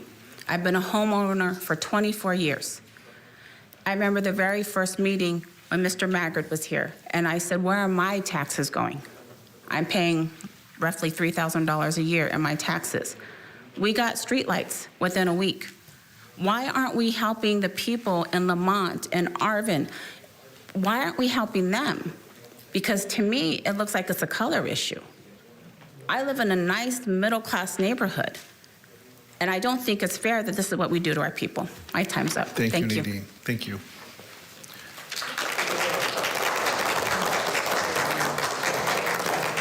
Okay, next speaker. Come on up. Hello, everyone. My name is Maria Vilchis de Bruno, Vilchis Debruno. I'm sorry, long last name.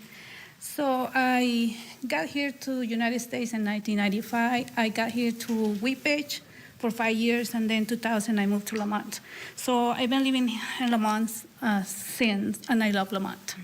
So I have 3 daughters, and I know what's the struggle. And my community of Lamont, I work for Lamont School District in the cafeteria department. I can see all those kids. Last year, we had around 3,000 kids enrolled. So I see their needs. I see that Lamont needs a lot of lighting because the after-school programs, especially when it's wintertime, for them to be walking, they need sidewalks. That will decrease also the stabbing, the shoots that our community has around a lot. So we know that our kids need to get educated, and how can we do that? By providing what they need. They need better water quality. We need better house quality for our low-income families, because I'm one of them. So I'm requesting lights. I'm requesting better water quality, better housing, and street lights, like mostly everyone said, solar lights. It would be a wonderful idea, especially when they put the brand new four-way stops that not everybody's used to it. And then when it's wintertime, we don't see them, we just run them. So I know that the community very, very well, because the SEL program started there, like I want to say around 2008, and my family and I were part of it. We know, we went to pick up trash, we cleaned up the graffiti and everything with Mr. Money. I was part of that when it started in Lamont. So I've been trying to go and help the community, and that's what I'm here for today. Thank you, Maria. And what was your last name? Vilchis de Bruno, Vilchisdebruno. Thank you. Thank you very much.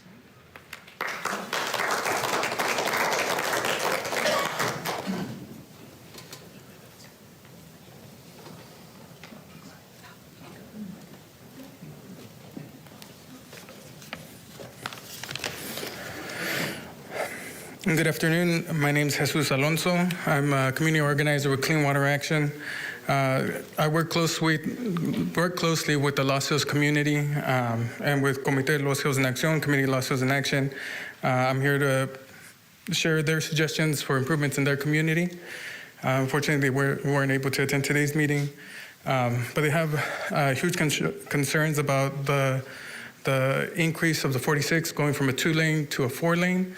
Currently, there is a crosswalk that goes from the south side of town to the north side of town in front of the Los Hills School District. That would like to see some sort of higher technology or a more advanced crosswalk. The kids on the north side of town still needs to make it to school across the street. And with the 4-lane, that's going to make it more dangerous. Additionally, they want to see speed bumps in front of the school in Lamberson.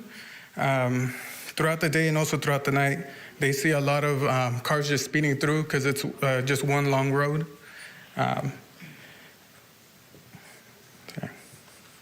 And like many have said, they would also like to see improved street lamps. One of their biggest concerns is safety. And since they don't see too many police officers go through the community, which they also want to see more of, they believe that streetlights would help with the crimes occurring in the Los Hills community. Finally, they would like to see additional help with the illegal dumping that's occurring in the community. They see a lot of that, and they feel that lights and patrolling would help a lot with that as well. Thank you. Thank you. Next speaker, please.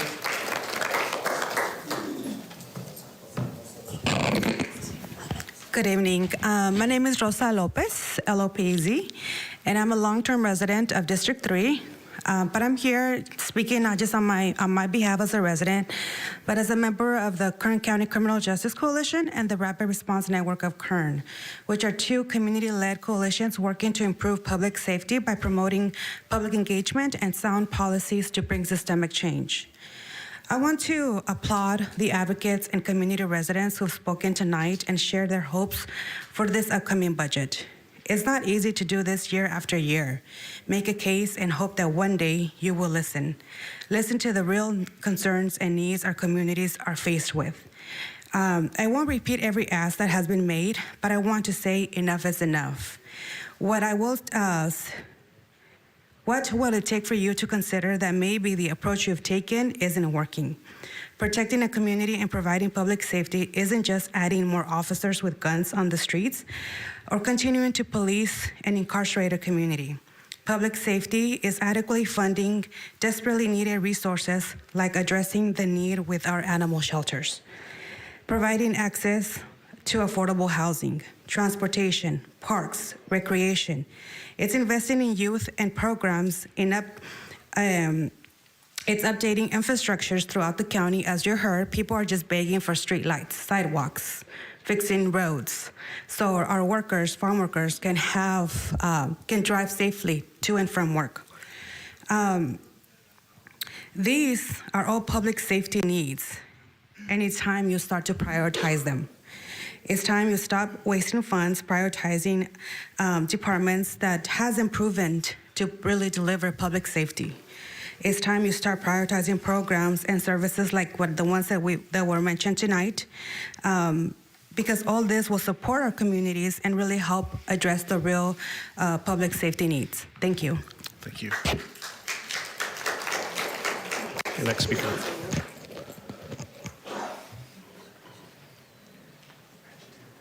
Good afternoon. My name is Amada Garcia. Mi nombre es Amada Garcia. Necesito el intérprete, por favor. I'm sorry, could you say your name again? I didn't get it. Es Amada, A-M-A-D-A, Garcia. Thank you. G-A-R-C-I-A. Amada Garcia. Yes, ma'am. Thank you. Soy Amada Garcia. My name is Amada Garcia. Quiero hablar acerca del alumbrado público de Lamont, porque vengo de Lamont. I would like to speak about the public lighting in Lamont because I come from Lamont.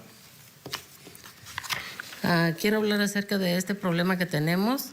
I would like to speak regarding this problem that we have. Porque somos una comunidad muy oscura. Because we are a very dark community. Y realmente hay mucho peligro. And in reality, there's a lot of danger. Estamos a decir en un lugar que es perfecto para esconder gente delincuente. We are in a place where it's a perfect hideout for delinquents. So, quiero hacer hincapié en eso. I would like to focus on that. Porque ya no solo esperan a la noche a hacer maldades. Because they don't wait till it's dark till they start doing bad things. Ahora también ya andan durante el día y poniendo en peligro los niños de las escuelas. Now they're up to no good during the daylight and putting our children, our school children at risk. So, esa es mi razón de decir que necesitamos un mejor alumbrado público. That is the reason why I'm here stating that we need better public lighting. Y pues más luces para cruzar las calles. And more lights to safely cross the streets. Porque en verdad que ha habido muchas personas que han sido atropelladas. There's been a lot of people that have been run over. So, hincapié en las luces, por favor. So please focus on the street lights, please. Gracias. Thank you, Ms. Garcia.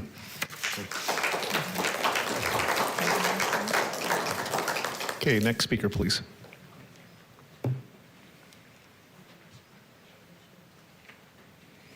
Okay, last call before we go back to the board.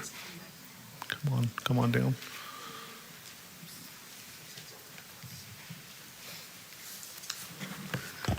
Hello, Supervisors. I'm Noah Garcia. I work for the Dolores Huerta Foundation, Civic Engagement Coordinator, and so we weren't able to get our residents here today, but we do organize our Vecinos Unidos chapters, our Neighbors United chapters in East Bakersfield here in Kern County, in Lamont, and in Arvin as well.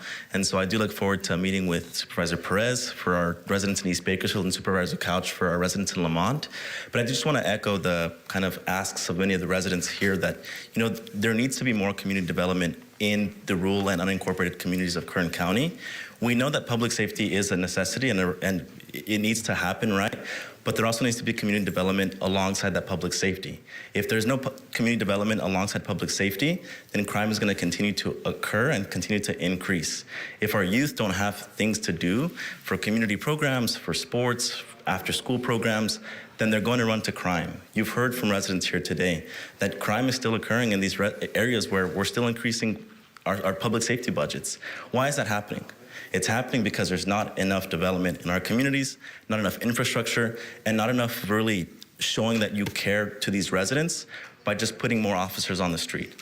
And again, we do need the public safety portion of it, but we also need to make sure that we're investing in these programs and workforce development as well, because we know that when there's no opportunities in our workforce, then people are gonna go to crime as well, or other illegal ways to make their income, right? And we know that we're also going through an energy transition here in Kern County where oil is phasing out. And so we need to make sure that we're investing in workforce development programs that really address some of these gaps that are occurring in our industries and our economy. And so if we're not focusing on these issues as well, we're not gonna be addressing any long-term issues or have long-term solutions. And so I really want to make sure that you're able to capture that in this budget because the decisions that you make right now are really going to impact the future decades, especially at a time right now where we're getting a lot of federal funding from ARPA and from the Infrastructure Act. And so, thank you all for your time, and we look forward to meeting with you, supervisors. Sure. Thank you, Mr. Garcia.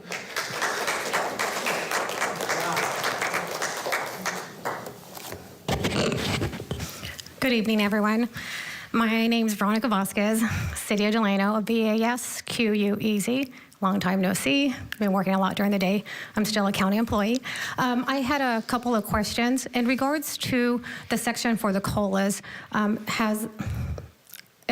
with all the unions that you have, do you already have a percentage of what you're going to be giving to all the different unions for that money that you set aside?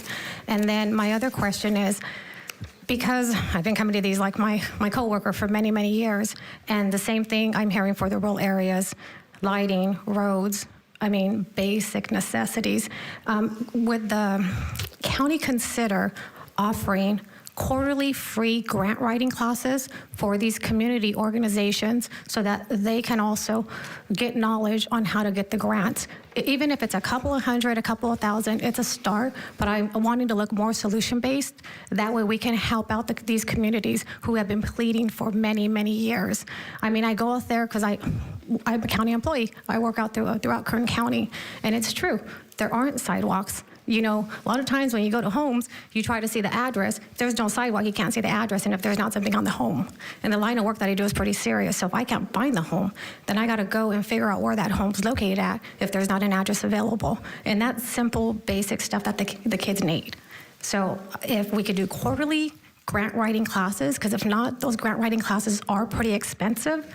And I have, once upon a time, helped with that. It is very helpful if we can provide that guidance to these different organizations who have been pleading for many, many years. Thank you.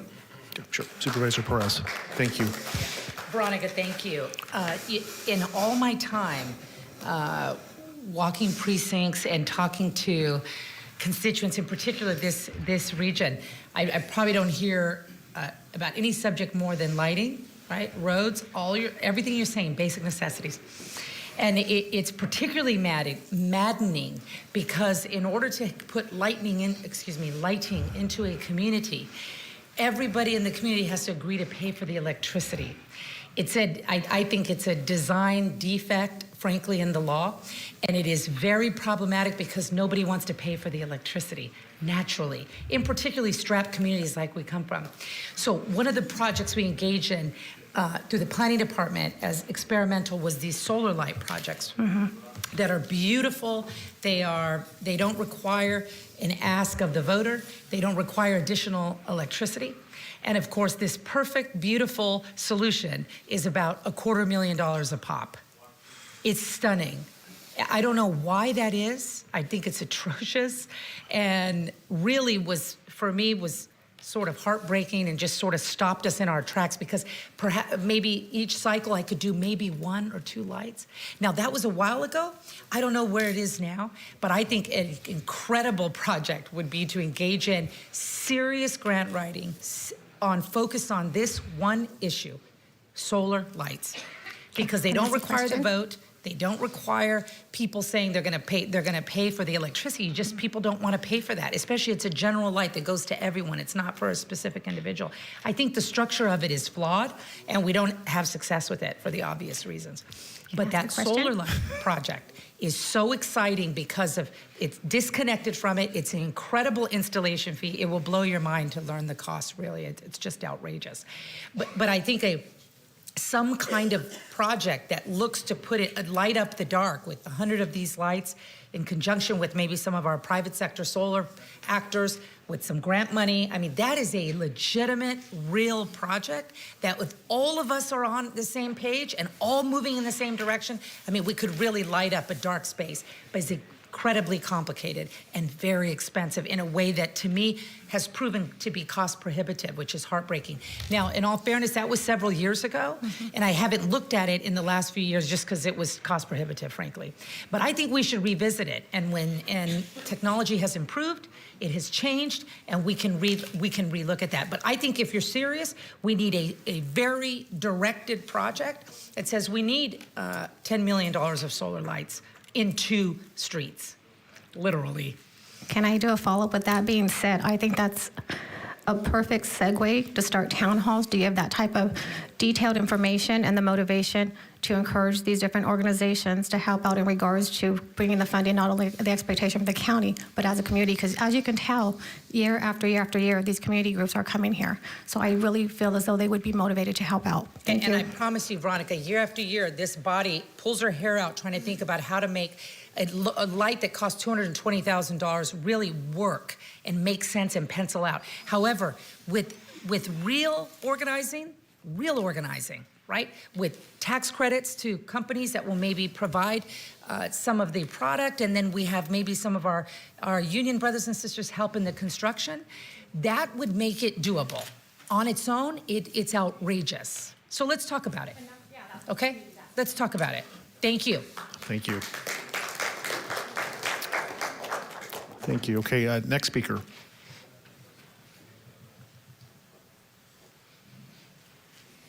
Okay, final call before I move to board member comments. Okay, so we'll thank you everyone for your public comment. It serves us well. I'll move on to board member comments at this time, and any questions for staff. Supervisor Peters. Thank you, Chairman. I wanted to give our Director of Animal Services an opportunity to speak if you want to. I don't want to put you out on the floor. You don't have to provide any comment right now if you don't want to, but I do know that this is a serious issue. I've been down to the animal shelter. I've talked with some of your staff. You and I have met, and I know this isn't just a local issue. I know this is widespread, a lot of different factors contributing to this, but it is a big issue that we need to work on tackling. And maybe it would be appropriate if to make a referral to come back at a later meeting and just kind of provide some stats, some ideas, and just keep that conversation going. But I know that was kind of an overarching concern here, so I just wanted to give you an opportunity to share a few thoughts if you had any. Yeah, Supervisor Peters through the chair. You know, we're in a crisis in our shelters, not just the county shelters, but you know, city of Bakersfield, city of McFarland I spoke with today. They're turning people away because they don't have space and they don't want to put dogs down. You know, and it's not uncommon throughout the state. It's a statewide, nationwide crisis that our shelters are being inundated, and we're no different. It's actually probably more acute in Kern County. So we're constantly struggling to find solutions to the challenges that we're facing. I appreciate all the comments that were brought forth today, and I'm willing to come back and make a broader presentation to the board if the board so pleases. I appreciate that, and I do want to thank you and all your staff for your guys' work. I know this is a huge problem to try and tackle, but it's still you know, worthwhile of us meeting and talking and trying to figure out some kind of solution to it. So I appreciate it, Mr. Cullen. Thank you, Supervisor Peters. Thank you, Mr. Cullen. Supervisor Scrivener. Thank you, Mr. Chairman. Supervisor Peters, thank you for the question. Mr. Cullen and I know we're meeting tomorrow after our session. There are a lot of things that the county's done over the years to try and address the issues that we've had at the shelter with overpopulation, which unfortunately leads to a high degree of euthanasia. We've made strides during certain years that I've been here, and it seems now over the course of the last year or so, I'm not sure what part COVID had to play in that, but we've lost some ground, and it's getting to be a situation where a lot of us are very, very concerned. One thing that I don't want to see happen is for all the folks who do help us out day in and day out with their volunteerism, their own time and money that they put into this, the different volunteer organizations, for them to start to lose faith that we're doing something here in Kern County to address their concerns, because their partnership, I think, is what has gotten us our successes that we've had. In addition to the investments in taxpayer dollars that this board has made, I think we went from providing zero for spay-neuter outside of the licensing fees to now we're well over that in the $250,000 to $300,000 range, and I'm sure Nick can correct me on exact numbers, but we have made some significant investments. I want to say for about a decade now, when this started to be a very acute issue.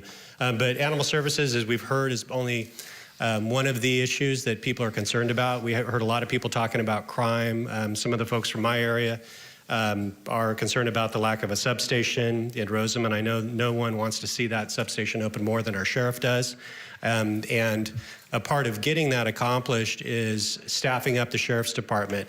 It's staffing up the detention deputies, which then allows for the regular patrol deputies to move out of the jails and into the streets where they're patrolling neighborhoods. And so our staff has made comments to us over the course of the last couple of weeks, and within their budget comments today, sort of hidden in some of those numbers about salary increases and retention efforts and recruitment efforts, massive amounts of investment that we are making now, even before Measure K, but with Measure K getting larger and larger. And so as staff, Mr. Zervis, as you and Mr. Alsop and Ms. Martinez heard the comments tonight, I know tomorrow is another budget hearing.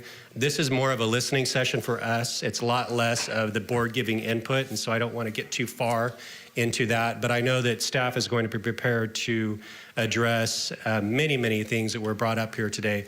And so I will look forward to that rather than going through and talking about each and every point. I have faith that our staff is going to have a nice presentation. So for those of you who were unable or aren't able to join us again tomorrow, that presentation is available online, whether to watch it in real time or to watch it later. And then we will also have another budget hearing again in August when we do finalize the budget finally. It's about a month, I believe, from tonight. And so, Mr. Chairman, thank you. I want to express my appreciation to everyone who came out tonight, especially though my constituents that came all the way from Rosamond today to speak. We appreciate that. That's a long way, and you're going to have an even longer drive home than I am to Tehachapi. So thanks so much, Mr. Chairman. Appreciate it. Thank you. Thank you, Supervisor Scrivener, for your comments. So tomorrow we'll give more in-depth treatment and some questions, but I do want to answer one gentleman's question about the budget fund balance carryover. Can you quickly explain what that means? Yes, Chairman Flores, I'm going to have Elsa Martinez, your CFO, come and provide an explanation on the gentleman's Thank question. you, Mr. Zervis. Just in case he's not here tomorrow. Okay. And it would help my edification.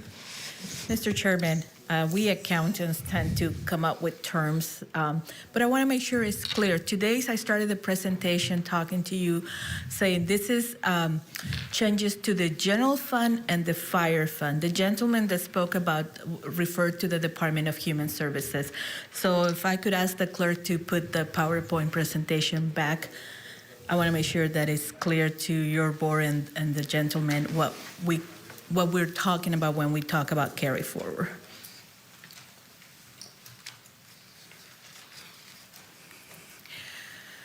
So this is our total county budget, and we do different categories for different funds. Our general fund, what carry forward, is strictly used for the general fund. The Department of Human Services is not part of the general fund. The Department of Human Services budget is on the line that is operating special revenue funds. The Department of Human Services budget is over $600 million. Okay, completely separate from the general fund. Most of the Department of Human Services is funded with state and federal funds, And so they're on reimbursement basis. That means if they don't have staffing, they don't get the revenue. So in essence, they don't get to have carry forward like the general fund. In the general fund, our budget is made up of two components: our discretionary revenue, which is our property tax or sales tax. And for this next year budget is approximately $530 million. The rest of the general fund, $1 billion, is made up of state and federal programs. So for state federal programs, there's no such thing as carry forward. Most of the carry forward is related to unspent money that we have in the general fund, not on the Department of Human Services, not in the roads fund, not in behavioral health, in any other those specialized departments.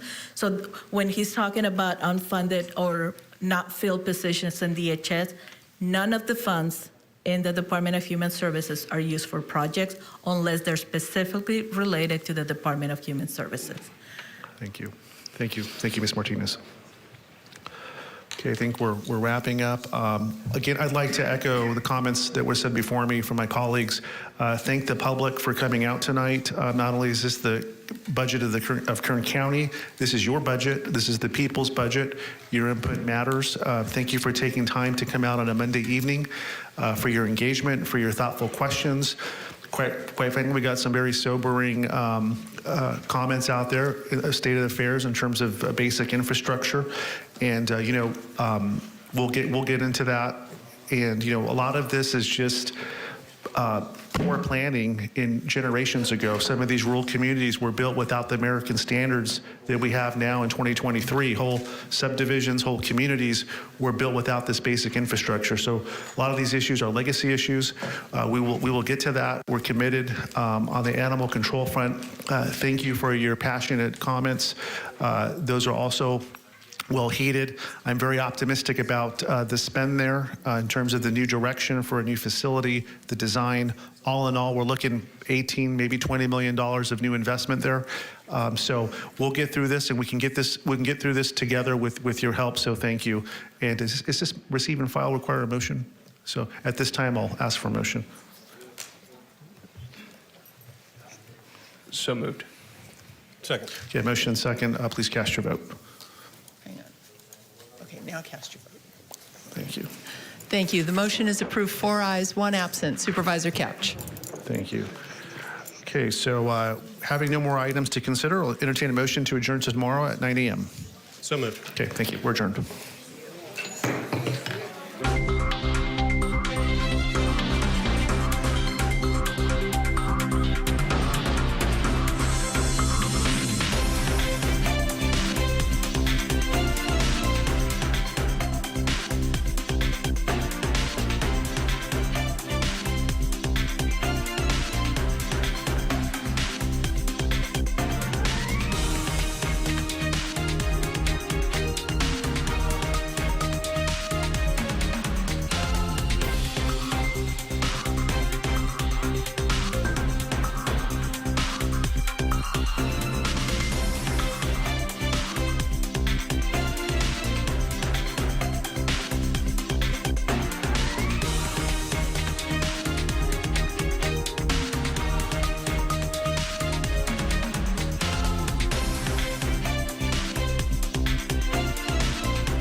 Sentencing reports to the Superior Court